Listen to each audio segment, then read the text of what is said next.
मला पोलिसांना सगळ्यांना सांगायचं, तुम्हाला इथनं माझे जे उमेदवार आहेत त्यांच्या खुर्च्या इथं लावा, मी सांगतोय, आणि त्यांना इथं बसवा.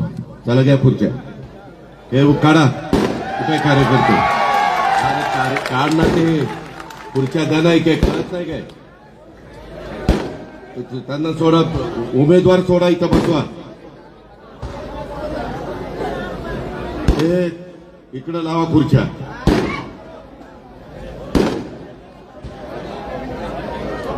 उमेदवार सगळे इकडे या पुढं. तुला कळत नाही का राजू? चला खुर्च्या घ्या, पटपट पटपट.